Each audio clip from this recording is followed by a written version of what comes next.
안녕하세요. 동행간 뉴스터디 동정민 앵커입니다. 박사님들, 자, 이게 정리 한번 해봐야겠죠? 아주 중요한 정상회담이었습니다. 왜냐하면 미국 조야 분위기가 너무 안 좋았어요. 이재명 대통령은 친중 대통령, 쉐쉐 대통령 아니냐. 이 정상회담 때 불 끄고 그 쉐쉐 영상 틀 수도 있다는 말 조야에서 나왔었습니다. 실제로 나왔습니다. 반미 대통령 아니냐.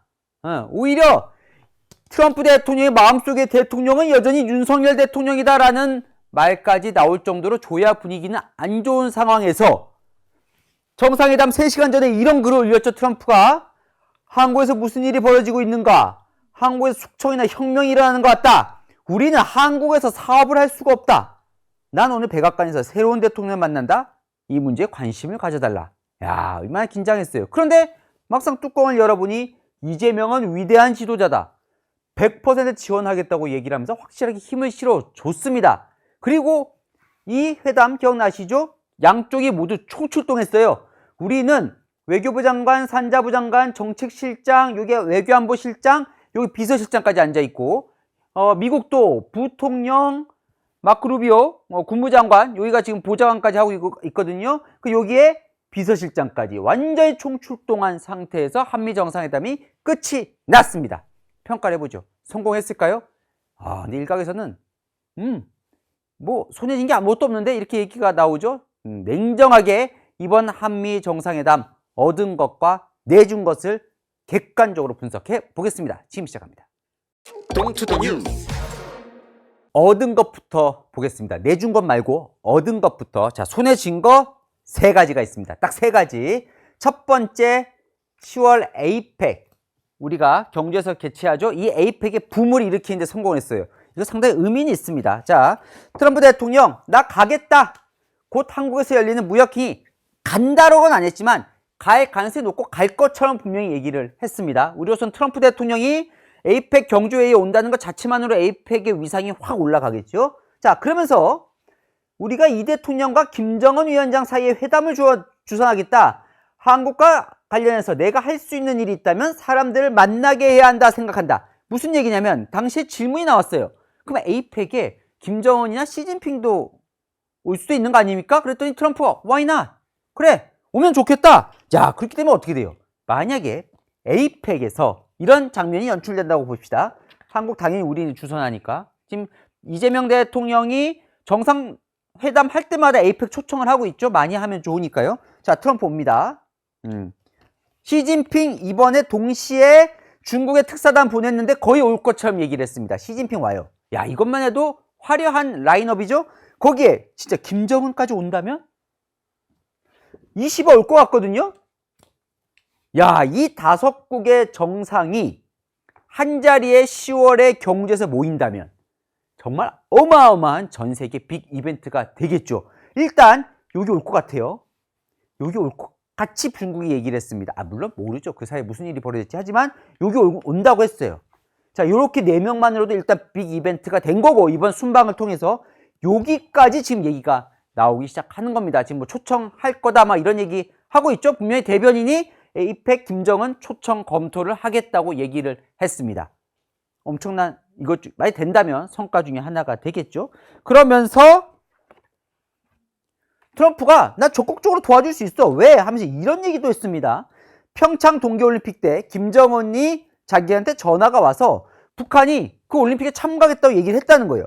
그러면서 평창 올림픽 표가 많이 팔렸고 올림픽 역사상 가장 성공적인 올림픽이 됐다. 물론 자기 자랑이죠. 자기 자랑이지만 내가 할 수 있는 일이 있다면 사람들 만나게 해야 한다 라고 하면서 뭔가 적극적으로 도와줄 것처럼 얘기를 했습니다. 네, 말이지만 어쨌건 성과라고 볼 수 있죠. 두 번째, 북한 이슈에 대해서 코드가 완전히 통했죠. 53분간의 생중계된 오버로피스 해서 거의 절반이 이 김정은 북한 얘기로 이야기를 나눴습니다. 사실은 한국과 미국 간에 뭔가 북한의 비핵화 여기에 말고는 이렇게까지 호흡 맞추기가 쉽지는 않거든요. 약간 속도 조절이 있기 때문에, 특히 진보 진영 같은 경우엔. 그런데 이번엔 확실히 속도를 맞추면서 트럼프 대통령이 이런 얘기까지 했어요. 이재명 대통령은 역대 한국 지도자 중에 북한 문제 해결에 가장 의지가 있는 대통령이다. 엄청나게 띄워줬죠. 이재명 대통령이 여기에 있어서는 좀 뭔가 얘기를 잘 한 거죠. 트럼프의 마음을 얻기 위해 이런 얘기를 했습니다. 자, 볼게요. 자, 트럼프 대통령님, 김정은과도 좀 만나시고요. 북한에 트럼프 월드도 하나 지어서 거기서 저도 골프 좀 치게 해주십시오. 당신이 전 세계에서 평화 성과를 낼 수 있는 유일한 사람이니까 당신이 피스메이커, 피스, 평화를 메이커, 만드는 사람이라면 나는 페이스메이커, 나는 뒤에서 당신의 조력자가 되겠습니다. 라고 얘기를 합니다. 자, 이거 미리 준비해 간 이재명 대통령의 발언입니다.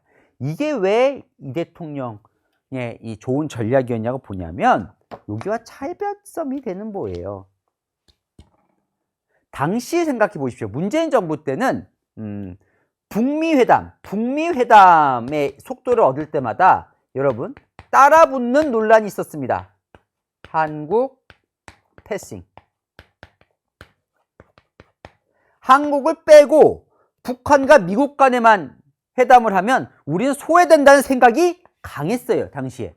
남북미 이렇게 했잖아요. 이때 당시에 이렇게 막 끼어드는 거에 대해서 트럼프가 좀 불쾌하다는 보도들이 많이 나왔었거든요. 이재명 대통령, 우리요 확실히 빠져줄게요. 이 부분에 북미 하십시오. 당신이 피스메이커하고 나는 페이스메이커. 아니 내가 굳이 그 만남에 끼어들 필요 없습니다. 끼어들 생각 없습니다라는 걸 명확히 밝히면서 트럼프를 오히려 더 띄워준 거죠. 제가 한번 이재명 대통령의 대북관에 대해서 동행과 뉴스터디에서 한번 정리를 해드린 적이 있습니다. 여기 한번 링크를 한번 보시면 좋을 텐데 그거 보시면 이재명 대통령이 문재인 정부와 어떻게 대북 정책이 다른지 제가 설명을 해드린 게 있거든요. 그 내용입니다. 연장선상. 예. 이런 생각을 없는 거예요. 북미회담하면 한국 패싱, 우리가 적극적으로 남북 간 대화는 하겠지만 북미 간 대화 여러분 하십시오. 내가 도와드리겠습니다. 오히려 이 얘기예요. 그러면서 이재명 대통령이 여러분 생각해 보시면 나름 전략을 잘 짰는데 이번에 이재명 대통령이 일본을 가기 전에 처음으로 한반도 비핵화 3단계 구상을 발표를 합니다. 그것도 심지어 일본 요미우리 신문과 인터뷰에서요. 예. 그 내용이 뭐냐면 이거예요. 핵무기, 북한의 비핵화 부분을 동결부터 하고 그 다음 줄이고 나중에 비핵화로 가는 3단계 천천히 단계적 구상을 밝혔어요. 이재명 대통령이 미국으로 향하는 기내에서 이런 얘기를 합니다. 한반도 비핵화로 가야 되는데 일단은 멈추는 것부터 하고 축소하고 비핵화로 가자. 그러면서 이게 핵심이에요. 이 이야기는 제가 한 이야기가 아니라 트럼프와 김정은이 만나 합의한 핵심 내용입니다.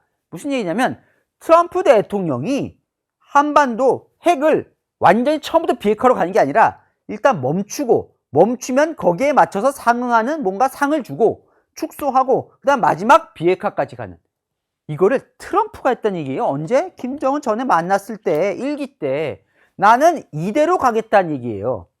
자, 이건 뭐냐면 물론 국내 정치로 보면 이런 비판이 있었어요. 이 구상 자체가 결과적으로 지금 동결 바로 비핵화로 가는 게 아니라 일단 동결로 간다는 건 무슨 얘기예요? 지금까지 만든 것까지 없애라고 하진 않겠다는 거잖아요. 그죠? 동결, 멈추란 얘기잖아요. 더 이상 개발을. 그죠? 그건 뭐예요? 사실상 북한의 핵을 인정해 주는 거 아니야 라는 비판이 나옵니다. 보수 진영부터. 예? 그런데 내가 한 말이 아니라 그 트럼프가 한 말이야 라고 하면 그 비판에서 좀 벗어날 수 있겠죠. 보수 진영은 미국 트럼프와의 생각을 많이 맞추는 편이니까. 또 하나 트럼프도 미국에서 이런 비판을 받아요. 네, 트럼프도 당시 북핵을 인정하는 거 아닙니까? 실제로 트럼프 대통령의 참모들 중에 상당수는 네, 지금 북한은 뉴클리어 스테이트다. 이 발언 때문에 이것도 북한이 핵을 인정하는 거 아니냐 논란들이 있었거든요. 물론 미국이 북한의 핵 고유국으로 인정해라고 말한 적은 없지만 자꾸 뉘앙스가 있으니까 하여튼 그런 거에서도 힘을 실어주면서 우리 맞춰갑시다. 우리 요대로 갑시다. 요러면 북한이 좀 나을 수도 있지 않겠습니까? 라고 하면서 트럼프를 띄워주는 전략으로 한 겁니다. 본인에게도 힘을 싣고 트럼프도 띄워주는 그런 전략으로 한 거죠. 하지만요. 요거는 하여튼 얻은 거지만 얻다고 볼 수 있지만 진짜 이재명 대통령이 얻고 싶었던 건 바로 세 번째였습니다. 이번 이재명 대통령의 미국 방문에서 가장 크게 사실은 얻은 성과는 이걸로 봐야 될 것 같습니다. 왜냐하면 트럼프 대통령의 첫 발언이 바로 이 발언인데 상당히 의미가 있는 발언입니다. 당선을 축하한다. 당신을 100% 지지한다. I am with you 100% 이렇게 얘기를 했는데요. 자, 이게 왜 어떻게 보면 당연한 말이잖아요. 우리나라 국민들이 뽑았어요. 한국 대통령을. 근데 당연히 당선 축하하고 당연히 지지해야죠. 동맹국가인데. 근데 이게 왜 의미가 있느냐? 보십시오. 트럼프 대통령의 측근들이 한 얘기입니다. 백악관 국토안보 보좌관. 중국이 개입해서 부정선거로 당선된 대통령이다. 인플루언서 로라 루머. 명복을 빈다. 정상회담 앞두고. 고든창. 여기도 어쨌건 공화당의 뜻이 있는데 한국의 반미 대통령이 미국에 온다. 야, 이런 분위기 속에서 정성호 법무부 장관이 트럼프 대통령이 3시간 전에 그 무시무시한 아까 보신 숙청 혁명 글 올렸을 때 예결위 회의장에서 뭐라고 했습니까?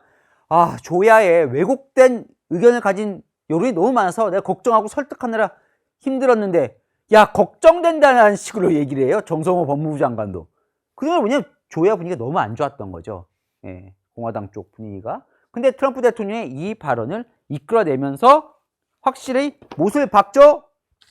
당신은 위대한 지도자다. 손으로 이게 글씨까지 써줍니다. 친서로. 한국은 당신과 함께 높은 곳에서 놀라운 미래를 갖게 될 것이고 난 언제나 당신과 함께 있을 것이다. 예, 인정을 해준 거죠. 대통령으로서 확실하게. 이재명 대통령도 이 3가지 이미지를 불식시키기 위해서 이번에 엄청난 노력한 거예요. 왜냐하면 제가 뭐라고요? 이게 가장 중요했다고요. 이재명 대통령 한미 동맹을 뭔가 끌고 가기에는. 자, 첫 번째, 친중 이미지. 흔히 말하는 이재명 대통령의 그 쉐쉐 발언이죠. 쉐쉐 발언. 쉐쉐가 뭐 여기도 쉐쉐하면 되지, 저기도 쉐쉐하면 되지. 왜 꼭 중국하고 선을 그어야 돼? 자, 요 발언 때문에 좀 긴장도 했었습니다. 미국으로 가는 비행기 안에서 이재명 대통령이 이런 얘기를 합니다. 내가 중국하고 절연을 안 한다고 친중이라고 하면 난 친중하겠다. 무슨 얘기냐면 내가 중국과 절연할 수는 없지 않아요? 내 외교는 국익 실용 외교인데 어떻게 중국 없이 우리나라가 살아갈 수 있겠습니까? 해서 이게 미국을 자극한 거 아니냐? 일각에서 그 3시간 전에 트럼프 대통령의 그 글의 시발점이 이거 아니냐? 뭐 이런 분석도 현지에서 좀 있었다고 해요. 어쨌건 그런데 트럼프 대통령이 막상 오벌 오피스에서 회담할 때 오히려 이런 얘기를 합니다. 내가 당선되고 난 시진핑하고 잘 지내. 오히려 중국 같이 갈래 나랑? 시진핑이 나보고 오라는데 같이 가면 에너지를 세이브할 수 있을 것 같은데 나 너랑 같은 편인데 우리 같이 중국 갈까? 오히려 쉐쉐 발언은 아예 하지를 않았죠. 오히려 본인이 먼저 시진핑 얘기를 하는 겁니다.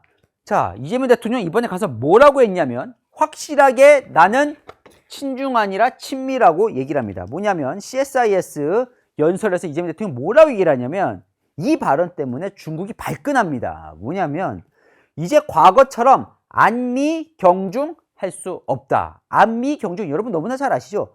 안보는 미국, 경제는 중국. 예전에 그랬어요. 중국이 한창 성장할 때 막 8% 9% 두 자릿수 성장할 때 중국한테 우리가 너무 돈을 많이 버니까 그러면 우리 안보는 미국하고 가고 경제는 중국이다. 이거 이제 안 통한다는 거예요. 이재명 대통령 얘기가. 무슨 얘기예요? 경제도 이제 미국으로 가겠다는 뜻을 밝힌 겁니다. 미국이 공급망과 관련해서 줄 서라고 하면 나는 미국에 줄 설게 라고 명확하게 얘기를 합니다. 이재명 대통령이. 그러면서 뭐라고 얘기하냐면 우리는 중국과 지리적으로 매우 가깝기 때문에 거기서 생겨나는 불가피한 관계. 가까워서 그 관리하는 수준을 유지하는 것이지 미국의 기본적인 정책에서 어긋나게 행동할 수 없다. 난 누구 편? 미국 편! 얘기를 합니다. CSIS에서 연설에서. 이것 때문에 중국이 발끈하죠. 그러면서 어쨌건 미국 내에서는 친중 이미지를 상당히 불식시키는데 효과를 거둔 거는 분명한 것 같습니다. 두 번째, 친중을 넘어 반미 아니냐. 네.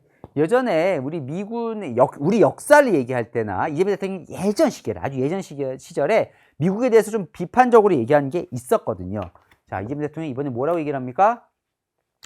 미국과 국제사회의 기여를 빼놓고는 오늘의 대한민국을 결코 설명하기 어렵다. 여러분의 덕으로 한국이 이만큼 성장했다. 한미 동맹의 전성기는 아직 오지 않았다. 우리가 가진 게 부족하기 때문이 아니라 우리가 앞으로 이뤄낼 수 있는 것이 무한하기 때문이다. 당신과 내가 할 일이 너무 많다. 미국한테 확실히 얘기를 한 거죠. 자, 이게 제일 중요한 대목 중에 또 하나입니다. 세 번째, 반일 이미지가 있었죠. 이재명 대통령, 미국 그 후쿠시마 오염수부터 해서 과거 그 문재인 정부 때 뭐 죽창가 할 때부터 해서 일본의 특히 과거사, 역사, 그 다음에 오염수 이런 거에 대해서 엄청 비판적이었잖아요. 이재명 대통령이. 그래서 반일 이미지가 강했었습니다. 근데 이재명 대통령이 미국을 가기 전에 어딜 먼저 갔어요? 일본을 먼저 갔어요. 우리나라 역대 대통령 최초입니다. 늘 미국을 먼저 갔는데 이번에 이재명 대통령이 미국 가기 전에 일본을 먼저 간 거예요. 자, 그러면 미국 입장에서 그전에는 다 미국부터 하는데 일본부터가 기분을 나빠하는 게 아니고요. 그게 오히려 전략이었던 거예요. 마크 루비오, 아까 그 트럼프 대통령 바로 옆에 벤스 부통령이 있었고 그 옆에 이 사람 앉아 있었어요. 마크 루비오. 미국 국무장관 하면서 지금 백악관 국가안보 보좌관이 공석이기 때문에 같이 맡을 정도로 안보 쪽에서는 거의 1인자죠. 뭐라고 얘기를 하냐면 이 대통령이 일본을 먼저 방문한 뒤에 미국을 찾는 것은 현명한 선택이다. 앞으로 한미일 협력을 더욱 강화할 거다. 자, 미국 입장에서는 한국과 일본이 사이가 안 좋으면 그것만큼 골치 아픈 게 없어요. 왜? 누구를 견제해야 돼요? 여기를 견제해야 되는데 왜 미국은 멀리 있잖아요. 그죠? 중국과. 그럼 중국 옆에 바로 옆에 있는 한국과 일본이 힘을 합쳐서 중국을 견제해야 되는데 한국과 일본이 사이가 안 좋으면 어떻게 돼요? 아, 골치 아프죠. 그걸 딱 먼저 간파하고 일본부터 간 겁니다. 왜냐하면 일본에서 이재명 대통령 반일 대통령 아니야. 워낙 의심이 많으니까. 그래서 이번에 보시면 그 53번간의 오버오피스 얘기를 보면 이재명 대통령이 이렇게 이제 의자에 걸터 앉아서 트럼프 대통령을 막 이렇게 칭찬 많이 하잖아요. 그러다가 트럼프 대통령이 뭐라고 얘기를 하는데 바로 끼어든 대목이 있어요. 바로 이 대목입니다. 한일 문제. 질문이 나왔거든요. 트럼프 대통령이 뭐라고 얘기를 하냐면 한국이 위안부 부재에 매우 집착합니다. 예. 그러니까 한국이 여기 대해서 민감하다는 걸 알고 있어요. 이 한국과 일본을 다시 화해시키기가 결코 쉽지 않았어요. 누구 때 얘기를 하는 거예요, 지금? 요때 얘기하는 겁니다, 요때. 문재인, 아베. 예. 이때 뭐에서 막 죽창가 얘기 나왔잖아요, 한국에서. 그러니까 박근혜 대통령과 아베가 맺었던 위안부 합의 백지화시키고 그러면서 후쿠시마 오염수의 강제 동원 거기 이제 대법 판결부터 막 엮이면서 엄청나게 급냉했었잖아요. 네. 그랬더니 이재명 대통령이 여기서 바로 끼어듭니다. 트럼프 대통령이 한미일 협력을 매우 중시하고 있기 때문에 미리 일본과 만나서 걱정하실 문제를 다 미리 정리해서 장애 요소를 제거했습니다. 라고 얘기를 합니다. 걱정하지 마십시오. 당신 걱정을 내가 알고. 그래서 이재명 대통령이 이번에 일본 가서 거의 과거사 문제는 현실을 직시만 해달라. 그 정도 수준. 더 이상 문제 삼지 않겠다. 당신이 뭔가 도발하지 않다면 이 뜻을 명확하게 얘기를 하죠. 결국 친중, 반미, 반일 이어지는 사실 이미지죠. 이 이미지를 불식시키는 데는 일단 성공을 한 겁니다. 트럼프 대통령 그리고 주변 미국 조약까지. 자, 그런데 야당은 뭐라 그래요? 그럼 뭐해? 아무것도 손에 쥔 게 없는데? 이번 정상회담은 역대급 굴욕회담이라고 얘기를 하고 있거든요. 실제로 쥔 게 없는 걸까요? Don't to the news. 냉정하게 따져봐야죠. 이제 성과를. 자, 봅시다. 우리가 준 거 1,500억 달러 투자를 더 하기로 했습니다. 요 투자는 한 달 전에 관세 협상 때 3,500억 달러를 투자하기로 했었죠. 거기에 새로 더해주는 겁니다. 미국에 투자하는 액수를. 여기 지금 셋 다 갔어요. 정의선, 최태원, 이재용, 현대차, SK, 삼성전자 회장 다 가서 여기에 뭐 더 많아요. 열 몇 개 기업들의 총수가 다 가서 투자하겠습니다 라고 해서 투자를 준 거예요. 뭐예요? 미국한테 돈 준 거죠. 투자한 거죠. 물론 투자한다고 이 사람들이 그냥 기부한 거 아니지만 어쨌건 뭐 꼭 해야 되는데 했다기보다 어쨌건 트럼프 대통령이 원하는 대미 투자한 겁니다. 합치면 5천억 달러잖아요. 우리나라 돈으로 한 700조 넘는 한 해 예산, 우리나라 대한민국 예산만큼 투자를 하는 거예요. 그래서 뭐 야당은 기업 호주머니 털어서 자기 불신 해소했다 나오는 얘기가 여기서 나오는 겁니다. 두 번째, 내준 거 방위비 올려주기로 했습니다. 선제적으로. 근데 물론 얼마를 올려준다까지 얘기는 안 했지만 선제적으로 요구하기도 전에 그냥 우리 올려줄게요. 딱 얘기를 했어요. 먼저. 자, 게다가 이건 내준 건 아니지만 트럼프는 지금 주한미군의 기지, 부지를 소유권, 그러니까 한국 땅에 있는 주한미군 기지 소유권을 뭐 이렇게 달라는 식으로 얘기를 했어요. 요거는 뭐 지금 정부에서는 심각하게 고려하고 있지 않다고 하지만 이런 것까지 지금 하여튼 요거 두 개는 준 겁니다. 그죠? 준 거예요. 그러면 뭘 얻었을까요? 뭘 얻었을까요? 아까 뭘 얻었다 그랬어요? 세 가지 얻었다 그랬잖아요. 에이펙 붐, 북한 발맞추기, 그 다음에 불신 없애는 거. 그거 외에 얻은 거 없죠. 자, 현재는 없습니다. 근데 아까 그 세 개도 사실 큰 의미는 있어요. 의미 있다고 제가 분명히 말씀드렸습니다. 근데 야당에서는 그거 네 불신 없애려고 지금 기업 돈 털어갖고 이거 해준 거 아니야. 주한미군 땅 얘기까지 나오고 이렇게 비판하는 겁니다. 자, 그러면 한국은 원래 갈 때부터 이번에 한미 정상회담의 목표는 많이 얻어내는 게 아니라 덜 뺏기는 거다라고 얘기를 했어요. 그럼 우리는 원래 뭘 얻어내려고 할 수 있었냐면 방위비 올려줄 테니까 전시작전권 전환 요거 이번엔 요거는 안 했어요. 명확하게. 근데 아마 요 얘기 할 겁니다. 근데 어쨌든 지금은 이번에는 얘기 별로 그렇게 꺼내지 않았습니다. 그러니까 우리가 방위비 올려주는 건 너네 돈 주려는 게 아니라 우리 스스로 전시작전권 전환받고, 전시작전권이 뭐예요? 전쟁 났을 때 누가 작전을 지휘하느냐? 현재로는 한미연합사가 하게 돼 있어요. 그 우리나라가 갖고 오겠다는 겁니다. 우리나라 사령부로. 그죠? 전시 때 작전권을. 평시 때 작전권은 지금 이제 한국이 갖고 있고요, 이미. 전시 때 얘기하는 거예요. 네. 그래서 우리 완전히 독립할 게 요거, 근데 이번에 못 받아왔습니다. 못 받아왔다기보다 안 받아온 거지. 이번에 크게 요구하지 않은 거죠. 또 하나 우리가 요구하려고 생각했던 거, 원자력 협정 개정. 이거 뭐냐면 우리나라 방사물 원전 많이 지어 있잖아요. 그럼 방사능 폐기물이 나와요. 이거 처리하는 게 너무 힘들어요. 그 처리하는 거 만들려면 혐오 시설이라고 다 반대하잖아요. 예. 근데 일본은 어떻게 하냐면 그걸 다시 재처리를 해가지고 다시 쓸 수 있게 재활용을 할 수 있는데 우리나라는 못해요. 왜냐면 그걸 재활용을 하면 고농축 플루토늄이 나오기 때문에 그게 이제 핵무기 개발에 쓰일까봐 못하게 막아져 있어요. 근데 우리는 핵무기 만들 생각 없고 우리 요거 좀 처리하면 이 방사능 폐기물 처리장 많이 안 만들어도 되니까 요게 하게 해달라, 일본처럼만 하게 해달라고 요청을 할 건데 이번에 세게 요청을 하지 않았습니다. 말은 나왔던 것 같긴 한데 어쨌든 요것도 일단 이번에는 얻어오지 못한 거예요. 네. 그 다음에 또 우리가 하려고 했던 것 중에 이제 명시적으로 얻어오지 못한 건 사실은 자동차 관세가 이때 1차 관세 협상 때 우리가 15% 받았는데 이게 사실은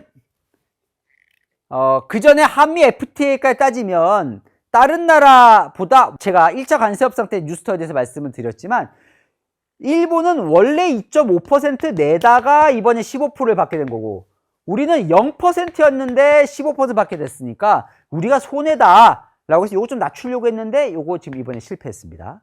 못했어요. 그리고 요때 있죠. 요 관세 협상. 요 관세 협상 때 3,500억 달러 투자 펀드를 만들기로 했는데 요거를 우리나라는 3,500억 달러를 다 현금으로 준다는 게 아니라 이거 우리가 뭐 보증수구, 대출 빌려주고 요런 것까지 포함하는 거다라고 했는데 불안한 거예요. 미국이 뭐라고 할지. 그래서 요거 명시적으로 어떻게 할지 좀 더 명시화하고 싶어 했는데 이거 안 했어요. 왜냐면 요거는 우리가 얻어내지 못했다고만 하긴 좀 그런 게 미국에서는 현금으로 많이 투자해라고 요구를 하니까 그럼 일단 보류. 요게 내관으로 남아있는 거죠. 이 3,500억 달러를 우리가 직접 현금으로 투자해야 될 게 이 중에 몇 퍼센트 될 것인가. 우리는 줄이려고 하고 미국은 늘리려고 하는 거예요. 그 다음에 주한미군 감축 문제, 이게 이제 뭐 흔히 말하는 동맹 현대화. 그러니까 주한미국을 감축하거나 주한미군을 우리나라 걸 빼서 대만이나 중국 쪽으로 빼는 거, 이러면 우리가 안보가 약해지잖아요. 요거 확실하게 없다라는 걸 받아내지는 못했습니다. 하지만 트럼프 대통령이 감축하겠다고도 안 했기 때문에 요거는 뭐 아직 좀 있는데 일단 확정이 아니에요. 그 무슨 얘기냐면 이런 것들은 아직 다 남은 이슈라는 거죠. 농축산물 추가 개방 미국이 요청하지 않았기 때문에 다행히 지켜냈다고 보지만 이것도 남아있는 이슈입니다. 끝났다고 보기 어려워요. 자, 그 다음에 북한과 잘 풀렸다 그랬잖아요. 북한 이슈와 관련해서. 자, 이 부분에 있어서는 그렇다고 비핵화나 어떻게 갈지까지 합의가 된 건 아닙니다. 뭐 보수 쪽에서 봤을 때는 아니 그러면 아까 그 3단계 동결, 축소 요까지 가면 그럼 북한은 어떻게 비핵화시켜? 오히려 김정은한테 퍼주려는 거 아니야? 이런 의혹이 드는 거죠. 트럼프와 이재명 대통령이 같이 합쳐서 북한에 막 퍼주려고 하진 않을까? 지금 오히려 그쪽 의구심이 또 드는 대목이에요. 보수 쪽에 있어서는. 예, 요거 아직 남은 이슈고요. 자, 그 다음에 그럼 친중 반미 의심은 완전히 끝난 거냐? 끝난 거냐? 요것도 사실은 지금 어쨌든 거의 많이 불식은 시켰지만 끝난 거냐? 요 이슈에 대해서는 트럼프 대통령이 이 얘기했던 거 기억나시죠? 우리나라 특검이 교회와 저 미군 기지 압수수색한 거에서 해명을 해달라. 이런 것처럼 뭔가 아까 얘기한 이재명 대통령에게 불신이 많은 조야에서 계속해서 뭔가 안 좋은 얘기를 트럼프 대통령에게 계속 하고 있는 거죠, 지금. 예, 전달이 되고 있는 거죠. 이 부분은 앞으로도 그럴 가능성이 충분히 있기 때문에 이번에 비서실장 간의 한 라인이 구축이 됐기 때문에 그 부분에서 소통을 잘 하지 않으면 언제든지 요것도 살아날 수 있는 이슈가 된다. 자, 정리하자면 얻은 거 3가지 말씀드렸고 내준 거는 이렇게 내준 거예요. $1,500와 방위비 증액. 그 외에 얻은 거는 명확히 더 이상 내준 건 없으니까 이런 거 안 내줬기 때문에 잘한 거다라고 볼 수도 있는 거고. 그런데 문제는 그러면 아예 안 내주는 거냐? No. 왜? 트럼프 대통령은 이런 거 앞으로 계속 요구할 수 있으니까. 그럼 뭐예요? 앞으로 하기에 따라서, 그러니까 이번 한미 정상회담을 이번 걸로만 놓고 평가하기 좀 이른 것 같고, 앞으로 두 사람의 관계가 어떻게 될 거냐? 케미는 일단 좀 맞추긴 했는데 요 케미 계속 갈 거냐? 그 다음에 개별적인 이슈, 특히 이 관세 협상 이후에 남아있는 이런 투자 부분이라든지 이런 부분이라든지 지금 중국과의 관계라든지 우리가 얻어올 방위 이슈라든지 이런 것들은 정리가 안 된 상태에서 일단 보류시켜 놓은 상태다. 이렇게 보시면 될 것 같습니다. 네, 퀴즈 나갑니다. 이번 이재명 대통령과 트럼프 미 대통령 정상회담의 성과가 아닌 것은 1번 10월 에이펙 붐, 2번 북한 이슈 발맞추기, 3번 미국의 불신 제거, 4번의 전시작전권 환수.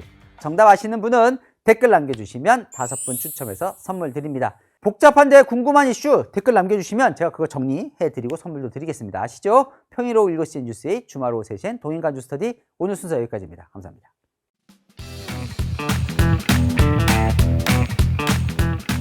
박사님들 아직 가지 마십시오. 298회 퀴즈 정답 보고 가십시오. 자, 이 퀴즈였습니다. 김건희 의혹에서 등장하지 않는 인물, 등장인물이 아닌 것은, 이 사람 이름 오랜만에 접했습니다. 바로 두구두구 2번 김용현 전 국방부 장관은 김건희 의혹과는 상관이 없죠. 정답자 발표합니다. 첫 번째 정답자 이미향님 축하드립니다. 김건희 주변 인물에 대해 시기와 사건마다 혼란스러웠는데 잘 정리해 주셔서 시원한 이해가 되었습니다. 감사합니다. 축하드립니다. 두 번째 정답자 백리치님, 김용현 맞춰주셨고요. 프랑스에 사시네요. 네, 반갑습니다. 저도 파리에 3년 있었는데 프랑스에 사는데 계속 나오는 이슈라 궁금했습니다. 쏙쏙 뒤에 들어오게 설명해 주셔서 쪽집게 과외 선생님 같아요. 핵 사이다를 마신 듯합니다. 정말 감사합니다. 세 번째 정답자님 장미 로즈님입니다. 정치 뉴스 참 어려웠습니다. 쉽게 이해할 수 있는 방송 잘 보고 갑니다. 고맙습니다. 네 번째 정답자님은요, HARAGE님. 아무리 바빠도 정치아지슈 요약본인 뉴스터디는 반드시 챙겨봅니다. 주 1시간만 투자하면 정치 이슈에 대한 흐름을 균형적 시각으로 정리할 수 있습니다. 300개 축하드립니다. 고맙습니다. 예, 301회거든요. 오늘이 예, 앞으로도 계속 지켜봐 주시기 바랍니다. 마지막 정답자님은요, JK리님인데요. 깔끔한 설명으로 어려운 내용도 잘 이해되네요. 네, 앞으로 자 이제 3회가 끝났지만 더 열심히 저는 달려보겠습니다. 정답 당첨되신 5분은요, 채널A 뉴스 유튜브 들어가셔서 게시물 클릭하시면 다시 한번 이름 확인하실 수 있고 어떻게 선물 받으시는지 나와 있으니까요. 꼭 선물 받아가시기 바랍니다. 네, 저는 다음 시간에 찾아뵙겠습니다.